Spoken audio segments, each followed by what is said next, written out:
but we're working on it. Okay, guys. So United have their man, poor man's Hojlund, 85 million. Chep, let me start with you for objectivity. What do you think? Yeah, because his name has been mentioned for the last few weeks. Yes. Yes. So I decided kidogo to go and check out what the Hula Baloo is about.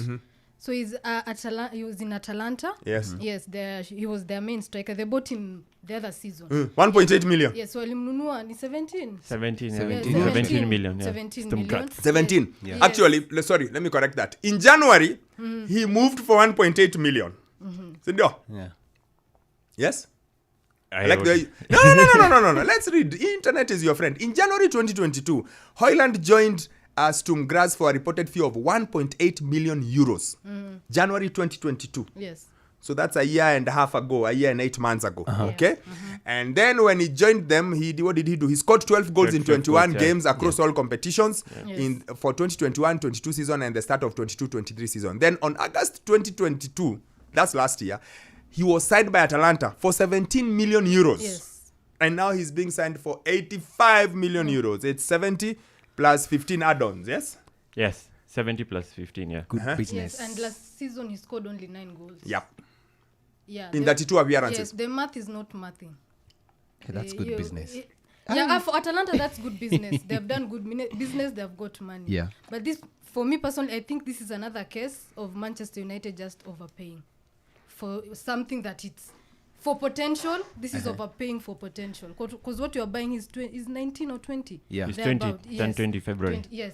You're overpaying for potential. Yeah. Yes. And what Manchester United currently need is a striker who will just come in, get in, and just work, assimilate easily. Yeah. Somebody who is experienced will just come and kick in fast. For me, But, I think when any team hears that money wants their player, they wanaongeza. They just raise the ceiling. If they were maybe rating the player at maybe 40, you triple the amount, and you're like, we are selling this guy at 120. Hatutaki kumuuza. So from the start you said, and from what I've seen and I've researched about the guy, he hasn't been in the field for a while, and coming into the Premier League when you are 20 years old, you don't know much. You haven't played in the Premier League, and they're signing you to be their main guy. Yes. I think United should have at least maybe gone for Hurricane. For me, I think they would have gone for Hurricane because he's someone who's experienced, and from what you've seen, he wants to be in the Premier League.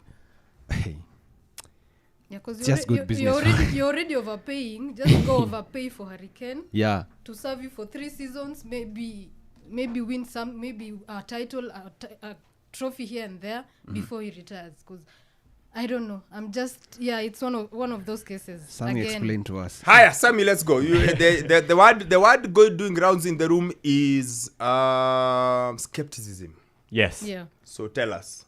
I guess the timing is really, really nice. Yes. Because it was last week when I was reading an article from what Andy Cole was talking about Manchester United and their history and what they've done in the last decade, for example. And he was talking about the differences that he sees right now that he feels that should be corrected. And one of them was the inability to have a young striker who can grow into his role like they did before under Sir Alex Ferguson. Now, if you look at the last few years with Manchester United bringing on strikers, we've had to deal with Cristiano Ronaldo coming back. We've had to deal with Romelu Lukaku coming back. We've had to deal with an injury-laden Anthony Martial. We've had to deal some years back with Odion Igalo. Those were short fixes. And I believe... I can help you. Cavani, Ibrahimovic. Yes, all those. They are a script that has been written there. And you clearly know that it hasn't been working and it's not going to work for you. And what you've seen right now, because this is a revival, and that's why I think it's a brilliant move that Manchester United have done here, is contrary to what Teddy has said about him being the main guy. Ten Hag has clearly said that he's going to be eased in Pole. He's not the complete article. Again, 80. that wasn't my question. My question was 85 million euros. Is it like Chep is calling it, they have overpaid for potential? Is it like Teddy is saying they should have maybe gone for a more ready-made guy who is at the peak now? Yeah. That was my question. How he's played or not played, we are not Ten Hag. We shall give him room. Yeah, but here is that the was it. question. Yeah. When you cost a particular amount of money, there is no room for bedding in. If you cost 25 million euros, people let you bed in. If you cost 50, maybe people let you bed in. If you cost 60 and up, there's no for bedding in. This is like you telling us a year ago that Kukurea will bed in. It's the same thing. This is worse. This is 85. So that was the question. Have they overpaid? Have they not overpaid? We understand they need a striker. But the question was, for 85 million, does it make sense with the 9 goals Is it worth it? in 85? Okay, so let me try and attack it in different ways. So, number one, I think we've had this conversation over and over again about the current shortage of strikers in the world right now. Manchester City got the right guy. Liverpool got the right guy in Luis Diaz and in Darwin Núñez. Yeah. And the other guy that comes into your mind is Dusan Vlahovic, of which you don't buy him. So, if at all there is any guy, and you have the feeling, because I was following what Fabrizio Romano was reporting. He reported that he felt like there was an English club that was coming in for the same guy. And United had to react so quickly before even the weekend ends. And let's not forget the fact that PSG had actually bid for 50 million for him. Yeah, but PSG said if it's beyond 50, He's not worth more than 50. Yeah. So if it's over 50, we are not paying above the odds. That actually is a big sign. Like, we And aren't it's going to PSG. pay over the odds. Yes. And this PSG. is Yes. bottomless PSG. Yes. And it's fine. And it also reflects the other side, that Manchester United were desperate for this one guy that Erik ten Hag has been so obsessed about. And it appears that even Hojlund himself is obsessed about United, that they needed to get this guy right now because he's the only one available. Let's do whatever is needed to get him. So that, one, answers the question why they spent as they did on him. Now, Again, they've paid 85 million for a 9-goal season striker. Yes. 85 million euros. The question was, have they overpaid or not? You're explaining. Yes. Look, No, no no. one doubts that United need a striker. United were playing Martial, who's Yes, always injured, yes. and someone else. They were even trying false nines. So there's Yeah, no doubt. and The Bergos. question was, have they overpaid? You've spoken No, for let me- 2 minutes I- and you I- said I- nothing about the cost. not gotten Now let's much. ask the question we've overpaid, directly. but The question is, have you overpaid? Or yes, not? yes, we have. Do But you- but it's a brand we wanted to take, because okay, you talk about what are the other options? Bringing in Harry Kane, who's experienced, probably you're gonna sign him for 100 million. But the caveat here was that Manchester United is on the line with FFP rules, and so if you're gonna get him for 85 million, he's on really small wages. So that actually balances the book. So United. Let me move this conversation forward, because you're just taking us around in circles. Let's move it forward. So United, like Chep said, United have a penchant for overpaying. It's Anthony, 100 million.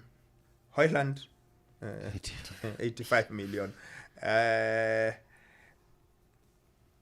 Is it the price they have to pay now because they are desperate?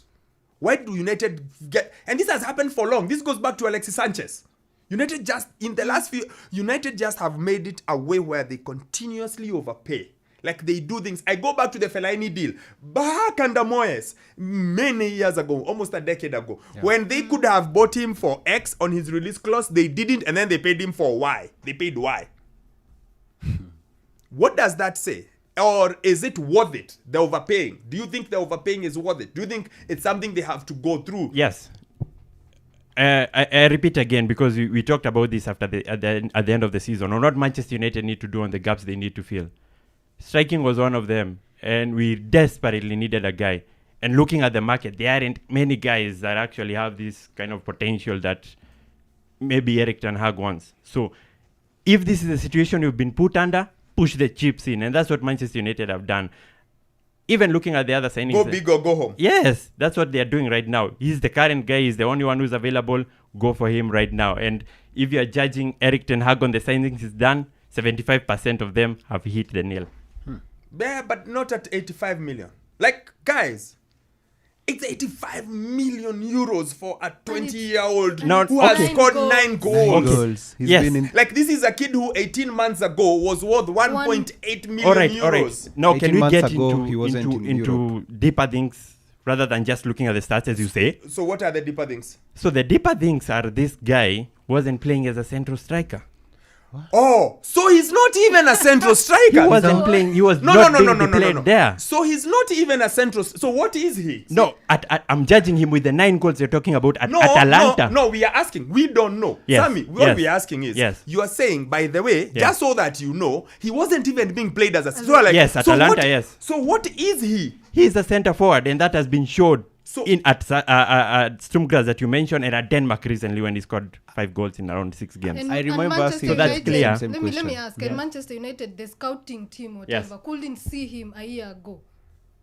What are you talking about, man? Yeah, 'cause a year ago it was worth. So now we are now No, going no, on a she's- barrage on the scouting department for not seeing him a year ago. She is just asking a question. Sammy, stop getting worked up. All Chep is doing, she's asking you. So they've seen him now, but just like I asked with Onana, they didn't have this idea in January. Yes. They didn't have this idea last year. Yeah, 'cause- Yet yes. they knew De Gea, for example, was coming to the end of his contract, but for some reason they didn't. So same thing with the Hojlund. For some reason, a year ago, because I don't think a year ago he was nowhere linked with them. A year ago none. it was the boy from Leipzig, Seko, and Yeah, Harry Benjamin Kane, Sesko, yes. and Yeah. Kolomwani. Kolomwani has been it was recent. a completely different guys. Yeah. So that's what she's asking. That only a year later, like, and it's not like he set the world alight in that 1 year. That actually is what I think what Chep is trying to say. Yeah. Like, it's not like in this 1 year from last year to now, he all of a sudden scored 25 goals and 3 hat-tricks and another one. No, what you're giving us as your body of work, if we look at his stats, because the beauty of internet has stats. Yeah, I All wanted we are I looking- wanted to go beyond the stats. No, which you all say we at are the beginning. exactly all Yes. we are looking for. That's all we are seeing Yes. is that he scored 9 goals in 32 games. I know he didn't start a number of them. The Yes, coach, 1800 minutes. Like they say, the coach preferred him as a closer. Like, so that he can run and he's direct and he does all this. So the coach preferred him as a closer. So the coach was like, let's use him as a closer so that he can run at defenses. Yeah. So that's why we are asking. We are not saying he's a bad striker. Look, Yeah, like you said, he scored exactly. a few goals in March for Denmark. He scored 6 goals. 23, he scored 6 goals in 4 games. Yeah. potential. We agree he's got potential. Last year he scored 9 goals in 32 games. And in the Coppa Italia, he scored 1 goal. And then for Sturm Graz, he scored, those are the 9 goals there. We get the stats. Yes. Okay? Yes. And all we are asking is, because your explanation for defending him is why it doesn't help. That is actually the point. You trying to tell us, but you know what? He's not even a the striker. main So you're like, striker. hold up. Okay, No, At Atlanta. He wasn't played as a striker. So you're like, hold Yes, up. yes. So what is he? Is he a forward? Is he a striker? All right, let Is me he get a- this clear then. Yes. He is a striker. He's a centre forward. And us going behind, if at all we can get the clips from Atalanta last season, of which you're judging him with the goals that he scored last season, 9 goals in 32 appearances, it's clear from the clips where he was played at. And you can check how Atalanta play. They play with 2 men in the front. I know and how all they of them. play. Yes, and all of them are deployed on the right side and the other on the left-hand side. Ademola Lookman on this side, and it was Hojlund on the other side. Can I ask you a question? Yes. Why would if a striker is really that good, if a striker is really, really great, why am I playing him as a striker?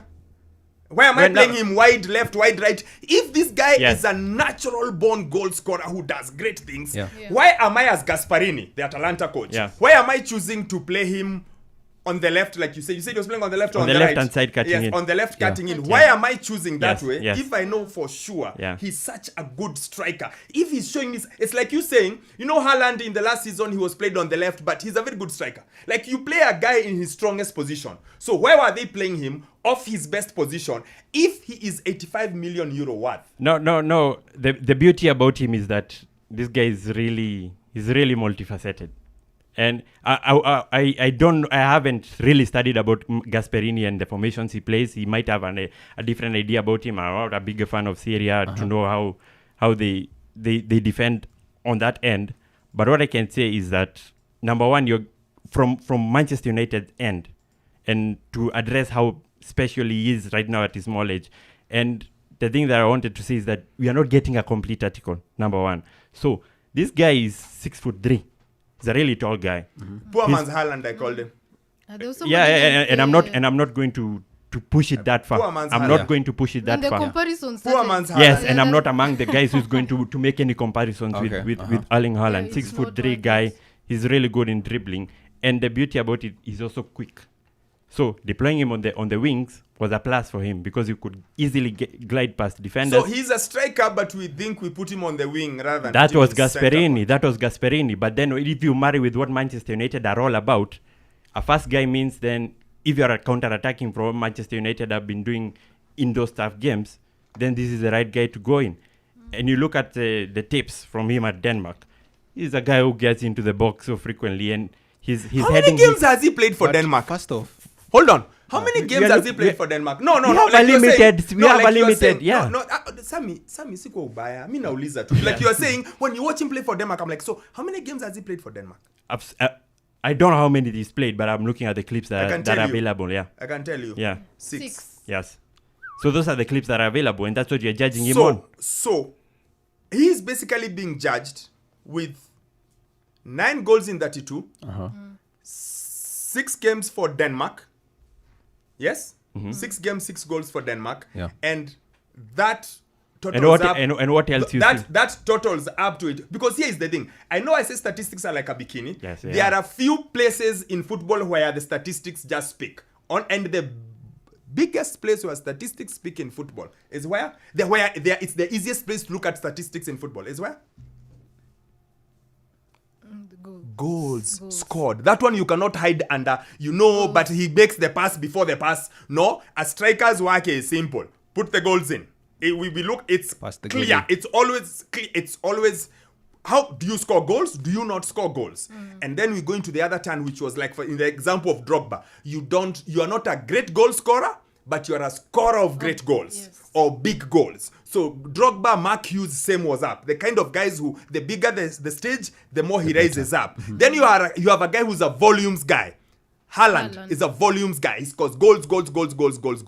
Then you've got Alan Shearer, volume guy. Then you've got Henry, who could combine both. Yeah. Not score too many important goals, but he could combine. Then you got Michael Owen, scorer of great goals. And a great goal scorer, but then got injured. So that's why I was asking. So I'm like... Yeah, and that's so- why I also put into place that where he was playing last season at So- Atalanta to jab in with 9 goals. Final question, so Yeah. that we can get onto the top of the hour. It's already midday. yeah. How long are you giving him before people start to say, at how much was it again? 85.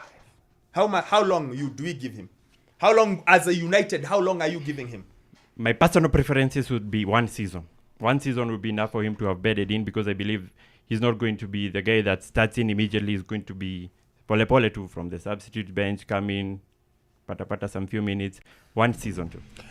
It's midday, guys. As we go, please talk to us. Tell us what you think about United's new man, Rasmus Hojlund. Poor man's Erling Haaland, in my opinion. He's coming in 85 million. 15 is in add-ons, but yes, total fee is 85 million euros. He's going right very near the top of the biggest United. I think he's the most expensive striker United have ever signed, if I'm not mistaken. It would be him right there next to Lukaku. I don't know. Yeah. I'm not sure of the figure. Yeah, but tell us what you think. How long should he get? Does he have pressure? What are United fans expecting from Hojlund? Maybe that's the question. Tell us what you think. What are you expecting? What do you think? Is it going to be a hit? Is it going to be an instant hit? Is it going to be a miss? Is it going to take long? Do you think your club has overpaid for him? What do you think? Do you think Sammy is making a lot of pointers to us and we are just not getting it? Chep, Teddy and I are like, what do you think? What do you think?